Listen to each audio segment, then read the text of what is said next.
Wewe unafanya kazi gani? Nani, mimi?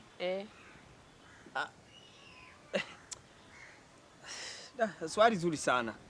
Unaona ile mizigo bidhaa zote tunazizionaga madukani zile haziwezi kuja huku madukani pasipo kupitia mgongoni kwangu na kuzipakia kwenye magari zikaja. Kwa hiyo ina maana wewe ni mbeba mizigo. Usiweke hivyo sasa. Usiweke hivyo. Weka nani? Jaribu kutamka tu kwa namna nzuri. Kwa hiyo unadharau bidhaa zinazokuja madukani? Sasa jamani, mpaka hapo ni kwamba unabeba mizigo unapeleka sehemu, si ndio hivyo? Nimekataa. Lakini usiiweke hivyo kwa ubaya. Mbona muongelea mtu? Wewe unaweza ukachekwa sasa ukiambiwa ete vyetu nani? Ndio hivyo. Kwa hiyo mama unakataa kazi yako. Haya, yule anajishughulisha na nini? Nani yule nani?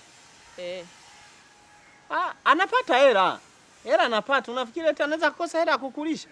Mimi naomba mkubalie tu. Na sasa mkubalie kwa niaba yangu mimi. Niokoe mimi, wewe mkubalie. Sasa mimi sijakataa, sawa? Ambacho nauliza ni kwamba anafanya kazi gani? Sijasema kwamba hana hela. Nataka nijue kazi yake anayoifanya. Dakika moja.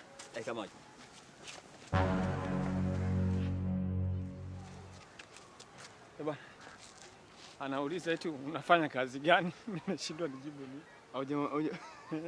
Hujamwambia kazi. Acha kucheka. Unafanya kazi gani anasema? Sasa nani doctor? Ndio mimi. Kwa serious basi. Basi mwambie nimwambie unafanya kazi gani? Mwambie mimi rafiki yake na yaani rafiki zangu ni madaktari man. IT. Mwambie IT. Sawa. Mwambie IT. So, nisamehe nilikuwa nimekuchelewesha kidogo. IT, kwenye kitengo cha IT ofisini pale. Kwa nafanya kazi ya IT. Ni IT. Na wewe ni mbeba mizigo.